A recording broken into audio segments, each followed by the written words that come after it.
everyone! Welcome ulit dito sa aking channel and today's vlog. I-share ko nga lang sa inyo kung paano nga ba tayo makapag-personal cash loan sa CIMB.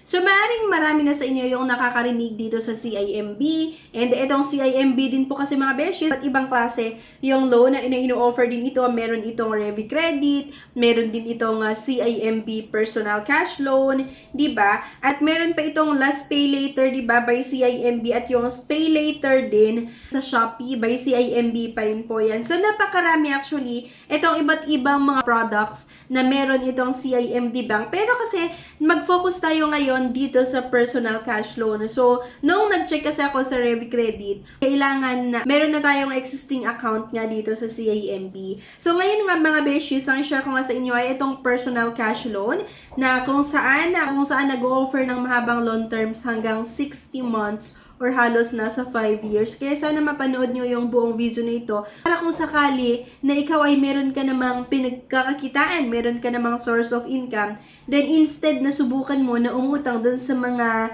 iba't ibang mga loan shark o dun sa mga OLA na makikita sa Google Play Store and sa App Store, bakit hindi na lang natin subukan na itry sa mga legit na pautangan online na kung saan apply tayo online lang. Ito nga po ay yung personal cash loan na ino-offer ng CIMB. Access fund whenever you need them and apply for a personal loan of up to 1 million in just 10 minutes. Akalain mo yon, all you need is one valid ID and one payslip to apply. So akalain mo hindi rin po ganun kadami yung requirements, napaka-minimal lang. Basta nga meron tayong valid government ID at meron tayong proof of income. Like nga po yung payslip, pwede kayong makautang dito sa CIMB.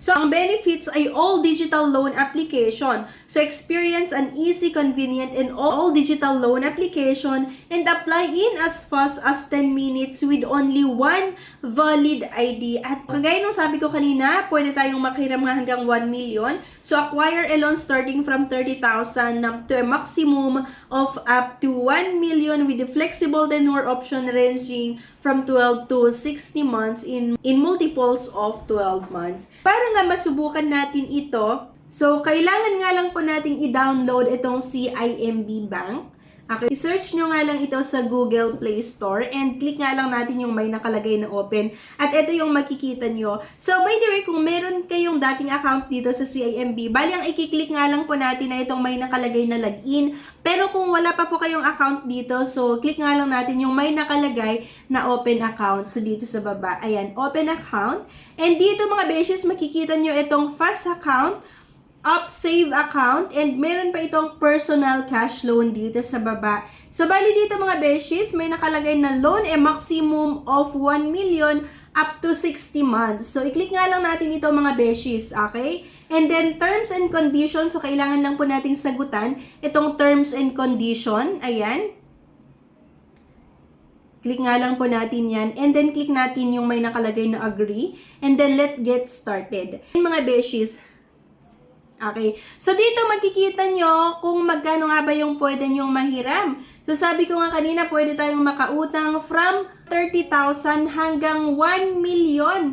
Ayan, ito kung mapapansin nyo dito sa baba, 12 months hanggang 60 months yung may nakalagay na loan term. So, napakahaba din po yung loan terms. At dito, may makikita tayo na purpose of loan.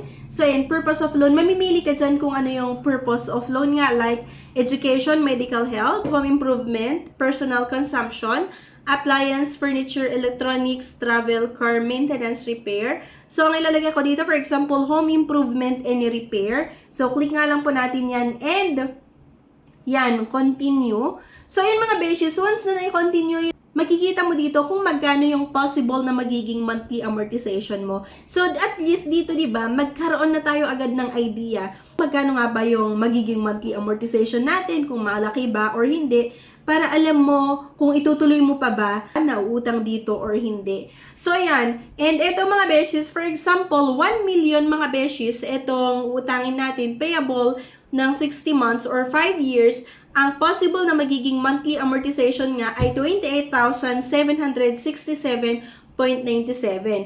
Pero kung sakali naman mga beshies ng utangin natin dito, kung makita nyo dito sa pinaka-first, yan, yung minimum na 30,000 pesos at 12 months yung loan terms, Click nga lang natin yung continue dito at kung mapapansin nyo, ang possible na magiging monthly amortization natin ay 2,836.78 pesos. Ayan. Yan nga po yung possible na magiging monthly amortization natin. So kapag sa tingin mo okay na sa'yo yung possible na magiging monthly amortization mo na ganyan, so click nga lang natin yung may nakalagay na continue. At dito may mga kailangan lang po tayong sagutan. For example, your desired loan amount nga ay 30,000, your indicative group, credit, life, and merong 450, tapos insurance fee. And ito, product disclosure, makikita nyo agad-agad dito mga beshies, yung product disclosure nga. Ayan. So, kailangan nating basahin ang mga ito ha, or kailangan yung basahin to kapag gusto nyong sumubok dito sa personal cash loan na offer nga po ng CIMB.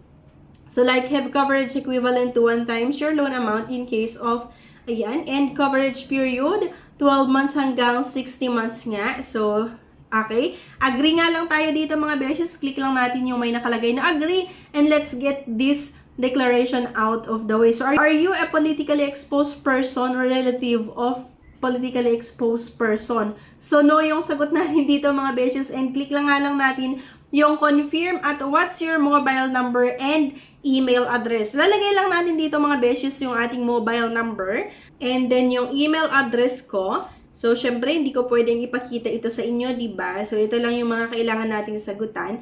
And click nga lang natin yung continue mga beshes. Once na nailagay mo yung mobile number mo at yung email address mo, then mag-automatic po na may ilalagay dyan yung one-time password or OTP. And it seems that you are already an existing SpayLater customer. You need to link your SpayLater account first before applying for another CIMB product. So, dahil nga naghihiram ako or ginagamit ko yung SpayLater sa Shopee. So, yung SpayLater po sa Shopee ay from CIMB pa rin yun. Kaya eto mga beshies, so kailangan ko daw i-link yung SpayLater account ko bago ulit ako makahiram ng ibang Shopee account. So, ililink ko nga lang muna itong mga beshies. Kailangan kong mag-login dito.